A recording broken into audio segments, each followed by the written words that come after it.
وطنای عزیز، امیدوار هستم که در هر گوشه و کنار شهر هرات باستان که هستین خوب و خوش و صحتمند باشین و همچنان ما هم از دعای خود فراموش نکنین. امیدوار هستم که روز اول عید سعید فطر به خوبی و خوشی آغاز کرده باشین، در کنار فامیل، دوستا و همچنان شاد و خوشحال و سرحال باشین. بله دوستان عزیز، من هم یک سلام عرض میکنم خدمت شما. امیدوار هستم که خوب و خوش باشید و یک سلام عرض میکنم خدمت مهمانای عزیز و عید براتون تبریک میگم. امیدوار هستم که طاعات و عباداتتان مورد قبول درگاه حق شده باشه. بله دوستان عزیز، در این بخش از برنامه ما مهمانای بسیار محترم داریم. جناب آقای ولیزاده، سخنگوی قماندانی امنیت ولایت هرات و همچنین مونس جان حسن زاده، معاون والی هرات هستند با خود داریم. میشه که اینها هم البته آقای ولیزاده میگن که همیشه حق اولویت با خانم ها هست. اگر موافق هستیم که از مونس جان شروع کنیم. مونس جان خیلی خوش آمدید به برنامه. سلامت باشین. سلام دارم خدمت شما و همه بینندگان عزیز. امیدواریم که طاعات و عبادات مردم عزیز ما در ماه مبارک رمضان مورد درگاه حضرت حق واقع شده باشن و عید خوب و خوشی پیش رو داشته باشن و عید به همه عزیزان تبریک و تهنیت عرض می‌کنم. تشکر، سلامت باشین. ما هم به شما همچنان عید تبریک عرض می‌کنیم. امیدوارم که عید خوب داشته باشین.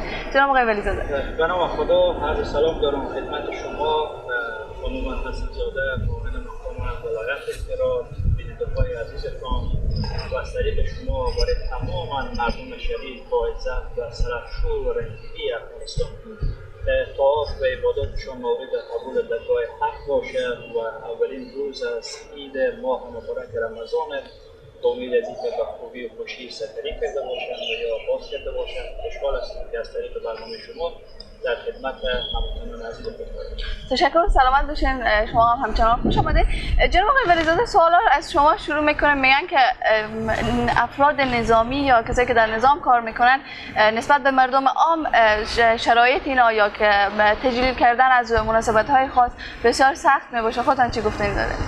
خب همونطور که از نام نظام واضح هست، یک صلاحیت‌ها و یا محدودیت‌های خاص خود داره نظام و ما زمانی که رخصتی هست با جنجال و گرفتاری و ادارات و تامین امنیت و مسائل کار ما زیادتر هست و بخصوص پلیس میتونم بگیم که هیچگاه ما تفریح یا رخصتی نداریم.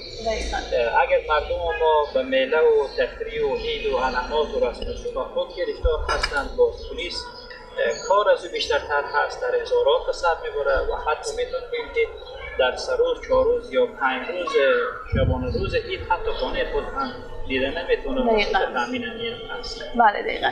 مونس جان هم در بست‌های دولتی کار میکنیم، شما هم چی نظر دارین در این مورد؟ طبیعتا همه اندازه که دست بالا باشه گرفتاری هم زیاد هست. همینطور که جناب آقای ولیزاده از بخش نظام گفتن و مشکلات و بعضی از قیوداتی که او بخش ما داره، بخش ادارات دولتی، حالا نمیگیم به او پیمانه هسته، اما با مردم عادی خیلی فرق میکنه و یک سری محدودیت‌ها، قیودات و مشکلاتی هم بستای کار میکنم دارن، مخصوصا در موقع ایام عید، در موقعی که اینا گفتم رسم و رواج‌ها و عنعنات که ما داریم، مردم ما دارن و میله هایی که میرن خب طبیعتا فرق میکنه.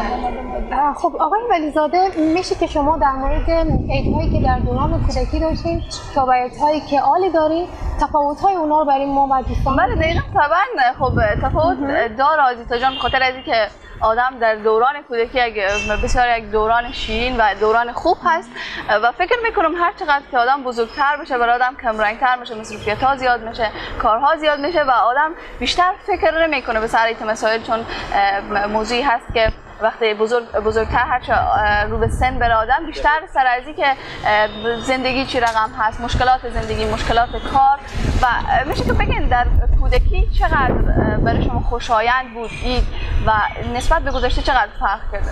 خب اگر در واقعیت اگر نگاه کنین خاطرات کودکی و به خصوص ایام کودکی و اون میله و تفریح و عید و رسم و رسوم و عنعنات زیاد آدم نمیره و جزو یک خاطرات فراموش ناشدنی هست. ما به خصوص ما خودم از سالهای قبل، از عیدهای قبل که در روز ما مسئولیت نداشتیم، برای ما هدایا و یا عیدی داده میشد، جدا از اون میتونیم بگیم که آزادتر بودیم، خاطرات بسیار خوب و خوش داریم اما روی هم رفته با اینکه سن و سال بلندتر میره وظایف دولتی یا مسئولیت‌های زیادتر میشه، میتونیم به خصوص در بخش نظام که ما کار میکنیم فقط برای ما میله و تقسیم ما شده کار و واقعا بزو افتخار هم میکنم بهش هم میورزم و به خصوص با مسلک خود و مسلک مقدس پلیس و یا نظام خودم عشق میورزم و از جمله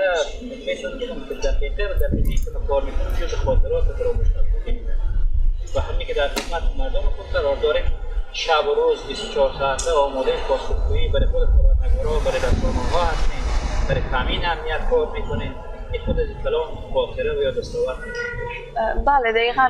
خانم ها بیشتر فکر میکنم به روزهای عید آمادگی می داشته باشن. طبعا این خود یک چیز مشخص هست.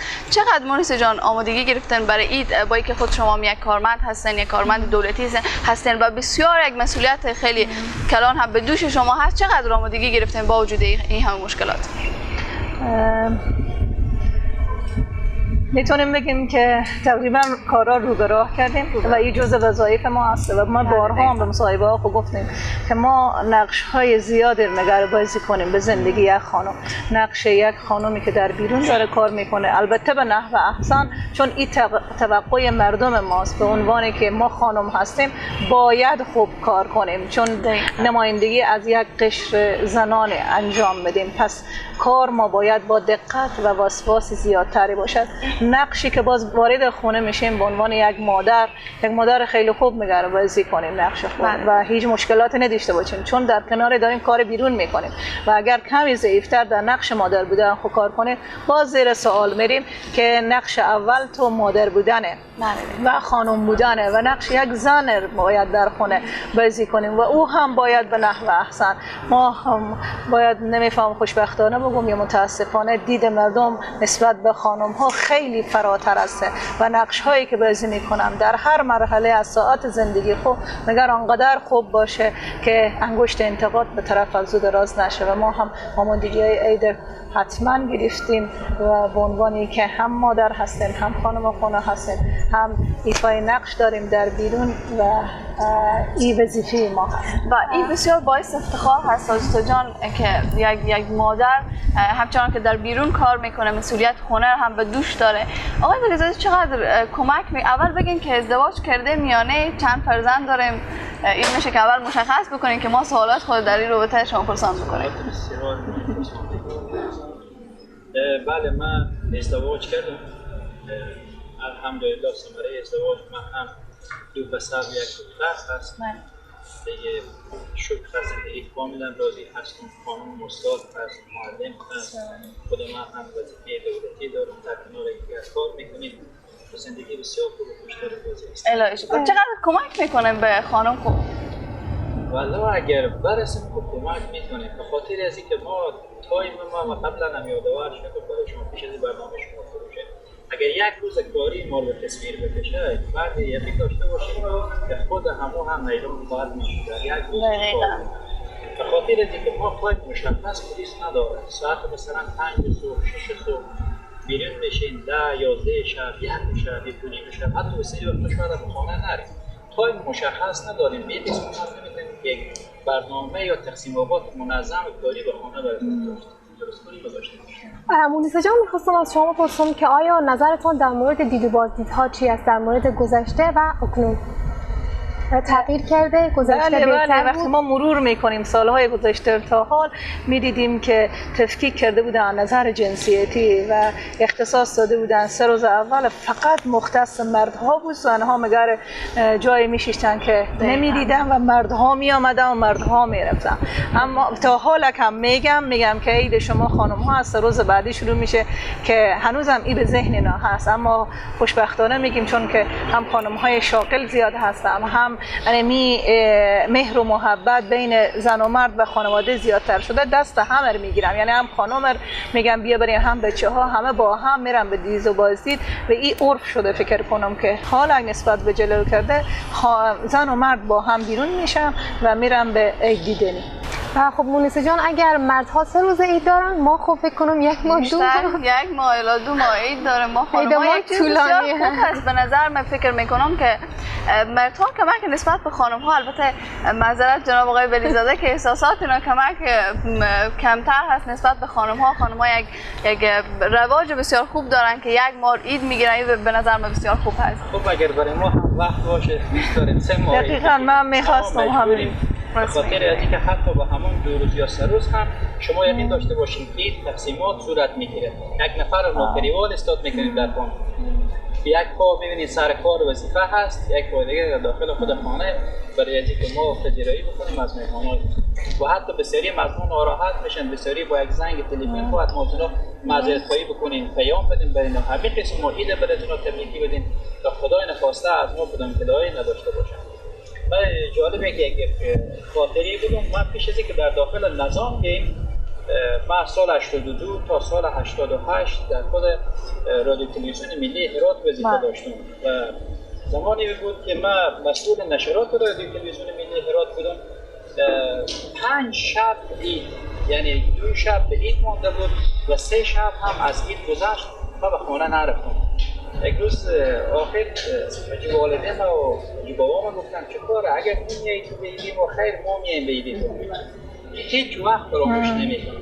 یعنی از بحث که کار بود، پیش از این مصروف و صحیح برنامه های عیدی بودیم و بعد از عید هم 2-3 روز عید هم واقعا ما مصروف بودیم. هیچ عنوان حتی وقت از این نشد که برای 20 دقیقه تا خانه خود برسانم ادا اعتراف بکنم و یا از پدر و مادر خبره. آقای ولیزاده شما عیدی هم میگیرین؟ عیدی هم میدین چطور؟ موضوع بسیار مهم اشاره کردن میشه که راست در بگن به خاطر از اینکه هم فامیل شما بیننده است هم هموطنای ما میبینه شما.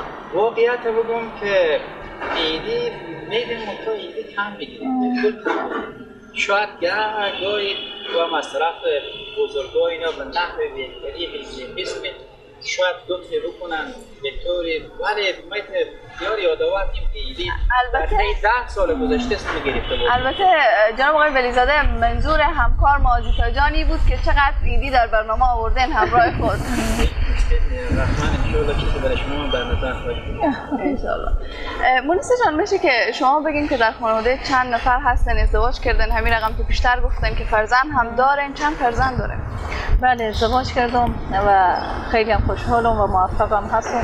خداوند نصیب همه بکنه زندگی که موافق باشم و 2 فرزند پسر دارم و 1 دختر دارم. بسیار از زندگی خود که انشالله راضی هستید؟ 100% راضی ام. مونیسه جان اگر این شغل نمی داشتین چه شغل انتخاب می‌کردین؟ حالا اگه یک وقت فکر کنم که این شغل تمام بشه، اتفاقا چند روز پیش خود همسر با صحبت میکردم گفتم دیگه خانم خانه میشم میشینم عین ملکه ها باور کنیم و واقعا انمو که فقط مختص به بچه و خانه و زندگی و اینها که تفریح هم گفته میشه برای ما.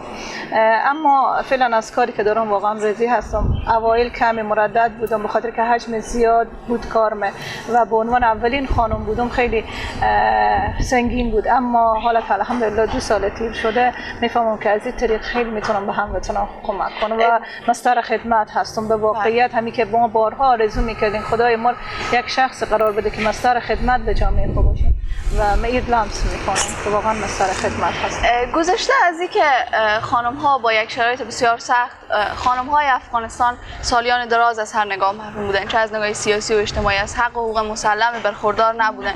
این تمام ما و شما میفهمه و بسیار برای ما جای افتخار هست که شما برای اشخاص و همین رقم با انگیزه، همین رقم توانا هست که حداقل تابو شکن باشه بیان بقیه خانم ها رو تشویق بکنن. یکی از دلایلی که ما شما رو در این برنامه دعوت کردیم توانایی هایی که شما داشتین و دستاوردهایی که در این ماهای اخیر داشتین در کار خود و همچنان جناب آقای بلیزاده. بسیار خوشحال هستیم که شما داریم و امیدوار هستم که همیشه همچنان با انرژی کار بکنین و برای بقیه هم انرژی بدن، هم که یک الگوی بسیار خوب باشین. باشه که در آخر البته ایدی خوب بگین که چی آوردن برای ما ایدی در برنامه و همچنین گفتنی های خود در رابطه به عید بگین.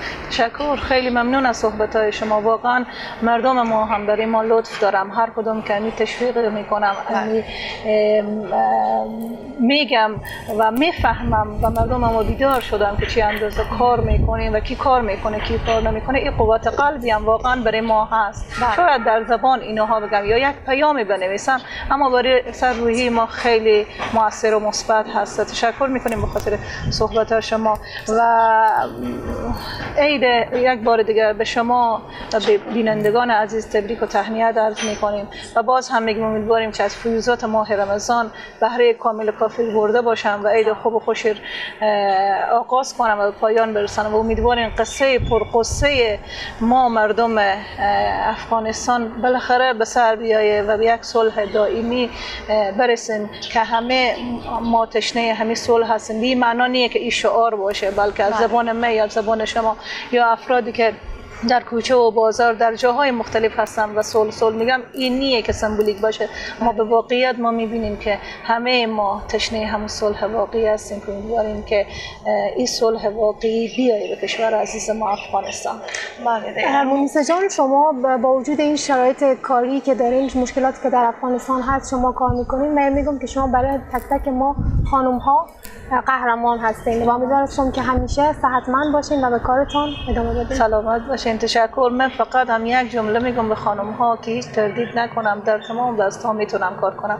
همین اندازه که من این شعار منه میتونستم کار کنم در این بسته مهم، بسته یک و شهر کلیدی و مهم و درجه اول شدم معاون ولی و بعض وقتا سرپرست یک ولایت شدم یک خانم، پس تمام زنها میتونم و با مو عزم راسخ و تصمیمی که میگیرم حتما اقدام کنم و به هر نتیجه. بله دقیقاً. ما هم بیشتر هم گفتم باعث افتخار هستیم و بسیار خوش آمدیم به برنامه. جناب آقای ولیزاده، گفتنی های شما رو در آخر میشنویم.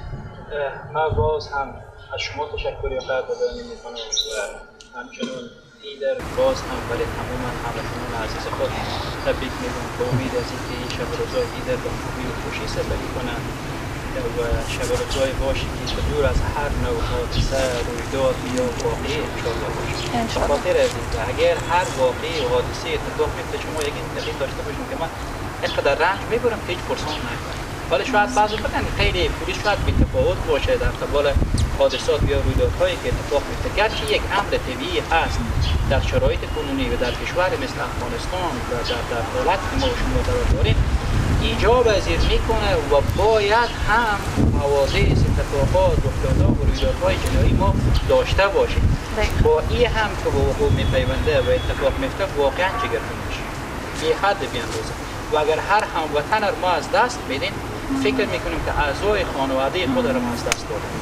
روی هم رفته با امید از اینکه روزای عید با شادی و امن و نشاط سپری بکنند و ما هم برای خدمتگزاری برای هموطنان خود شکل 24 ساعته تماما پرسنل پلیس و نیروهای امنیتی طبق همون پلانی که از قبل تهیه شده ما به خدمت هستیم. تشکر میکنم از شما هم همچنان که در برنامه حضور یافتین و همچنان بیننده‌های عزیز میریم سراغ یک وقفه کوتاه. بعد از یک وقفه کوتاه جای نرین، زود برمیگردیم.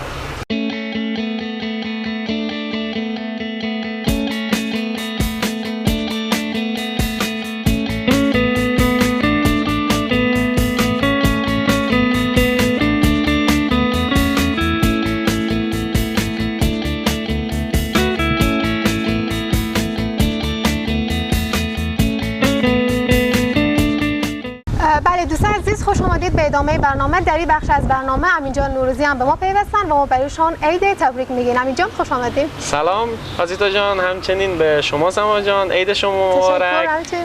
عید فطر به نظر من البته از قدیم عید فطر از تمامی اعیاد بیشتر دوست داشتم. نمی‌فهمم شما هم همچنین هستین یا نه. بعد از 29 یا 30 روز ماه رمضان سختی و تلاش، البته تلاش در راستای نخوردن، ننوشیدن و خیلی کارهای دیگه، ما دهن خور باز میکنیم و عید میگیریم. به نظر به یک عید پرخوراکی، پر از تنقلات و پر از شادی و هیجانه. عید به تمام شما بینندگان عزیز تبریک میگم. شمایی که پای تلویزیون نشستید برنامه عیدی عیدانه، برنامه خودخور دارین تماشا میکنید. امیدوارم خوب و خوش و سرحال باشید، در کنار فامیل عید خوبی رو داشته باشید 3 روز 10 روز، بعضیا میگن 2 ماه 3 ماه 3 ماه. خانم ها میگن عید بسیار خوبی داشته باشید. امیدوارم. همچنین ما 2 تا مهمان عزیز داشتیم. من کمی دیرتر آمدم چون مشغول یک سری تدارکات دیگه بودم که به هر حال خود رسوندم. مهمانای عزیز ما بودن خانم مونسه حسن‌زاده معاون ولایت و همچنین جناب آقای عبدالاحد ولیزاده سخنگوی قماندانی امنیه که هر 2 نفر از دولتی‌های ما بودن قول آسایش و آرامش در این عید برای ما و شما همشهریان عزیز دادن. امیدوارم که عیدی به دور از هیاهو، مشکلات و ناامنی ها داشته باشید. بله دقیقاً. دوسته البته امین جان عید خودت همچنان بخیر، به خاطر از اینکه فراموش کردم. امیدوارم که یک عید خوب داشته باشی، همچنان خوشحال باشی در این عید و همین رقم که گفتی بعد از این همه 30 روز ماه مبارک رمضان یک عید خوب و خوش سپری بکنی. همچنان ما در این بخش برنامه 2 هنرمند بسیار عزیز با خود داریم. فراجان ساحل که بسیار خوش آمدید میگم به فراجان و همچنان همکار اینا و امیدوارم که یک عید خوب و خوش آغاز کرده باشن. فراجان میشه که در آغاز یک آهنگ بخونیم، بعد از او سلام علیکم داشته باشیم. صحیح. بچه خونوری.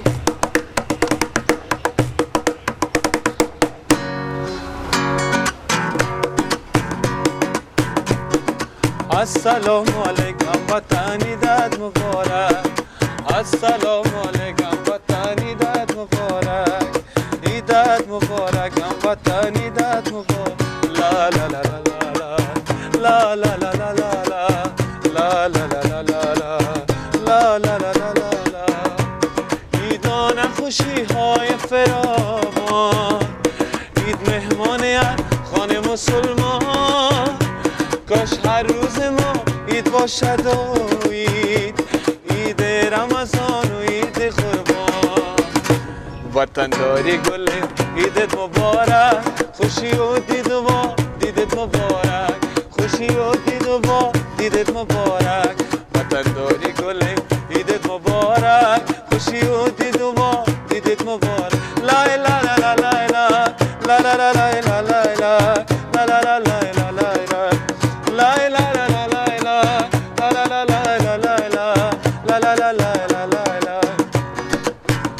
سبایی دست و کالای نیمه دوز است، خیال یارکیم در سر هنوز است.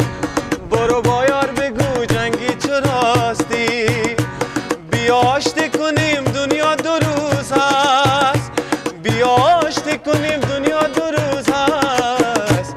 وطن داری گلیم عیدت مبارک، خوشی و دید و با دیدت مبارک، خوشی و دید و با دیدت مبارک.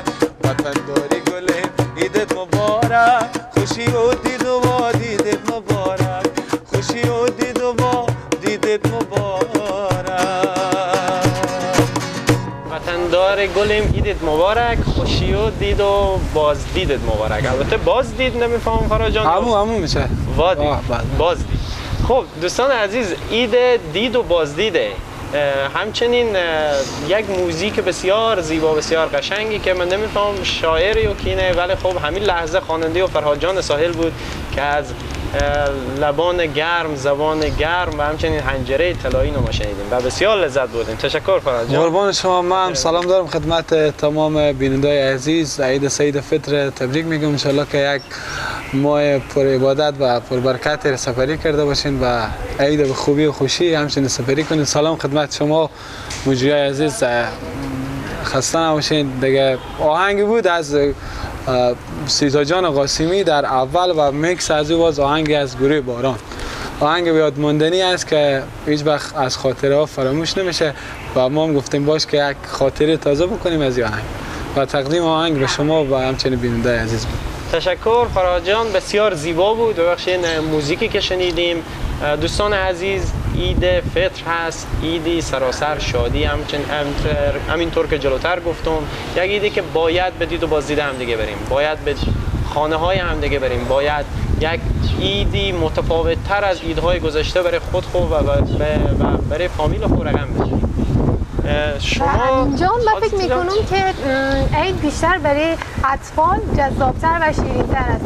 من زمانی که بچه بودم خورد بودم یادم است که لباسا خور میگرفت و با لباسا خور خور میشدم و منتظر بودم که صبح بشه و لباسای نو خود بپوشم و هرچند که هرچی بزرگتر و کلانتر میشی ولی خب او عید باز جذابیت از دست میده متاسفانه. البته خب برای چون همونطور که مهمانان ما گفتن ما وارد یک مشکلات و معضلات میشیم چون فکرهای خود درگیر میکنیم فکر میکنم که از لذت عید کاسته نمیشه. البته باز دوباره باید کاری بکنیم که برای اطفال ما چون خود ما عید لذت بخش باشه و همچنین از عید خود استفاده کنیم بهترین استفاده رو بکنیم مثلا به دید و بازدید فامیل ها بریم. فکر میکنم باید کار رو به کلی فراموش کنیم همونطور که سما جان جلوتر گفتن کار رو فراموش بکنیم و متوجه عید خوب باشیم.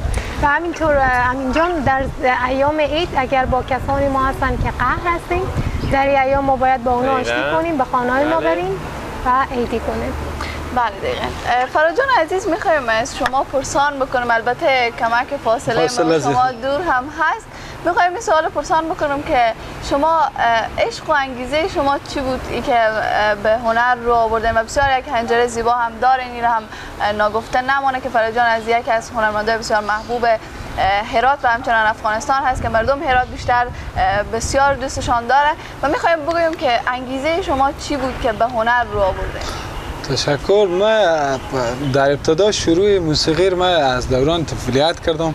خب طبعا در اون سن هدف خاصی نیه فقط تشویق پدر باعث ازش شد که من رو بیارم به همچنین خانواده که تشویق کردن ولی انگیزه عشق من فعلا در موسیقی خیلی زیاده. من میخوایم که بتونم از طریق این موسیقی برای لحظه دلهای مردم شاد بکنم بخصوص مردم عزیز افغانستان که واقعا رنج دیدن دیگه. هدفهای خیلی بزرگی دارم در موسیقی انشالله که حتما به هدفها خواهد رسید که تشویق با تشویق. فراجان از آخرین آهنگ خب بگین خود شما به لهجه زیبای هراتی بیشتر آهنگ میخونین. بله. چرا تصمیم نمیگیرین به زبان پشتو چرا تصمیم نمیگیرین به دیگه زبان ها آهنگ بخونین؟ دارین کارهای جدیدی که مردم منتظر باشن؟ بله من به خاطر از اینکه سبک محلی هراتی رو در سبک پاپ شروع کردم و کار میکنم به خاطر از اینکه ما طبعا در افغانستان در سطح منطقه کار میکنیم و باید به خصوص نماینده هرات باشیم و زیادتر میخوایم که آهنگای هراتی برای مردم افغانستان و به خصوص کسایی که در خارج هستند و میبینن با لهجه شیرین هراتی رو آهنگا تنظیم بکنم و ارائه بدم و آهنگای دیگه هم دارم در زبانهای مختلف انشالله با مدت خیلی نچندان دور و دسترس تمام دوستای عزیز قرار میگیریم. و ناگفته نمونه فراجان چه ایدی برای ما داریم برای ما برنامه ما همچنین برای مردم عزیز؟ ما دوستا میمون عزیز دیگه می طبق معمول عیدانه همون مبلغ چیزی هست میپردازن و از ما یک آهنگ به عنوان تحفه به عیدی تقدیم میکنم. کارهای جدید ما هست تازه ساختم و همیشه به شبکه زیبای فریاد که میم باید حتما یک آهنگ نوی داشته باشم آهنگ تحفه و همچنین آهنگ تازه هست شعر و کمپوز تازه شده و کارهای خود ما هست باز آهنگ ایرتیه دیگه. این آهنگ هم هست و یک آهنگ دیگه هم هست که آمدگی گرفتم. من قبل از او که آهنگ بخونم یک آهنگ دیگه آهنگ ایرانی است به زبان افغانی اجرا میکنم. بعد از او انشالله اگه وقت بود آهنگی که خود میساختم حتما اگر دوستان موافق باشن یک آهنگ بشنویم. چرا که نه حتما. همچنین بینندگان عزیز یک آهنگ بشنون کمی شادتر بشن سرحالتر بشن برای از اینکه هنوز ما روزهای دیگه از عید پشت سر پیش رو داریم و نیازه که یک انرژی خاصی داشته باشیم. خب میشنویم فراجان.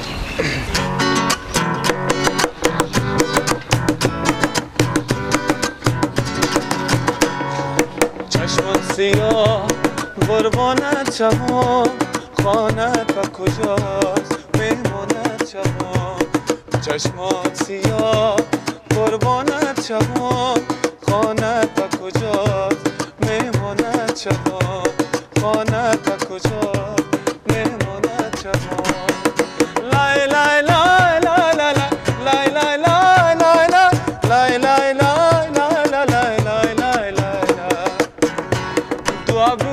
کجی جانا نداری نگاه دلکش و اسیر دام زلف تو شدم من تو دیگر کنج قلبم خانه داری تو دیگر کنج قلبم خانه داری چشمان سیاه قربانت شوم خانت با کجاست مهمانت شوم چشمان سیاه قربانت شوم خانت با کجاست مهمانت شوم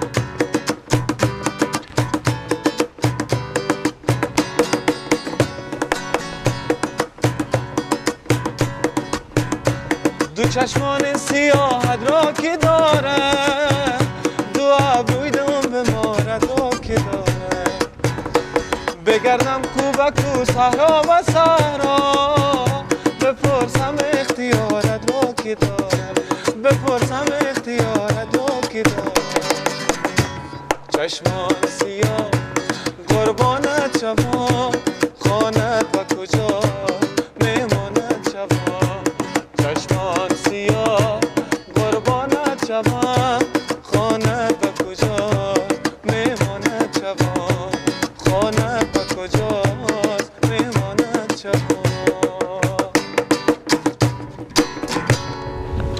بله بینندگان عزیز، برگشتیم به ادامه برنامه عیدانه ما، عیدانه شما. البته برنامه برای شما است، برای شما عزیزانی که همین اکنون پای تلویزیون‌های خود نشستیم و داریم برنامه عیدانه می‌بینیم. خب فکر می‌کنم داریم به آخر برنامه نزدیک میشیم. مهمانان ما عیدی ندادن، رستیم یادم رفت رو بپرسم. عجله داشتن. عجله هم داشتن. شب روزهای عید هست و همچنان برنامه بسیار زیاد هست، مصروفیت‌هایی که دارن. فکر میکنم به دلیل همین انشالله خب همکار هستن با ما دفعات بعد که اومدن انشالله جبران میکنن. البته نگفتن نموند برنامه را اگر میبینن هر دو نفر یاد نباشه که عیدی ما رو به تلویزیون بیارن حتما و فراموش نشه، به دلیل از اینکه ما از تمامی مهمانان خود در طول از 3 شب عیدی دریافت میکنیم. مهمانان بعدی که هنوز معلوم نیه و سورپرایز خودنا هم خبر ندارن، ما اگر سراغ شما آمدیم عیدیای شما آماده باشه که همون لحظه بگیریم، وگرنه ما دادخواهی میکنیم از طریق رسانه و شما باید به در رسانه عیدی‌ها رو بیارید و برای ما تحویل بدید. بله دقیقاً. امین جان خودت چه آمادگی گرفتی برای عید؟ به مادر جان کمک میکنه یا نمیکنه؟ خب جلوتر از عید یک مدت طولانی ما درگیر خانه تکانی بودیم و همچنین درگیر که کلا وظیفه ما کمک کردن بود، خرید خانه، خرید عیدی و اینا. و واقعا همونطور که گفتم از عید فطر من بسیار خوشحال‌ترم به دلیل از اینکه عید برای من خیلی شادی آفرینه و بله هم کمک میکنم. همین که آمادگی‌های بسیار زیادی گرفتم، لباس عید برای گرفتم و آماده‌ام که بعد از اینکه برنامه رو اجرا میکنم، بعد از اینکه تمام میشه حتما به دید و بازدید برم خونه فامیلا و یک روحیه تازه کنم بعد از مدت‌ها کار. امین جان این سوالی که سما جان از شما پرسید من می‌خواستم که از شخص خود سما جان بپرسم که آیا در کار خانه به مادر جان کمک کردین یا نه؟ دقیقاً. خب من معمولا مصروف کارهای دفتر و همچنین مصروف درس‌ها هستم، ولی چرا کمک میکنم به خاطر از اینکه دختر خانم‌ها بیشتر سلیقه دارن به روزا عید که میشن دیگه. فکر میکنم تمام همین کارا رو اونا انجام میدن و بچه‌ها که صبح اول وقت عید که میشن دیگه با دوستا و رفیقا میرن به میله و چکر و دیدن دوستا. ما دختر خانم‌ها مجبوریم که به خانه باشیم و از مهمونا پذیرایی کنیم و چاره جزئی هم نیست و همچنان یک کار بسیار لذت بخش هم هست. من فکر میکنم و من خود شخصا لذت میبرم از اینکه به خانه شیشته باشم، کارهای خانه رو انجام بدم همراه مادر جان، همراه خواهر خود و این برام بسیار جای خوشحالی است که همین کار رو میکنم. برای دوستان عزیزی بود برنامه عیدانه امروزی که ما تقدیمتان کردیم. امیدوارم که از برنامه‌ای که ما تقدیمتان کردیم و آهنگایی که فراد جان و ساحل براتون خواندن شما لذت برده باشین. دوستان عزیز شما را تا برنامه بعدی یعنی فردا شما را به الله پاک و بی‌نیاز می‌سپارم. امیدوارم که عید خوب و خوشی داشته باشید. بله من به نوبه خود یک بار دیگه عید از صمیم قلب به تمام شما دوستان عزیز تبریک میگم. امیدوارم که این 3 روز عید با خوبی و خوشی بگذرانید در کنار فامیل، دوستا و همچنان ما هم از دعای خود فراموش نکنید.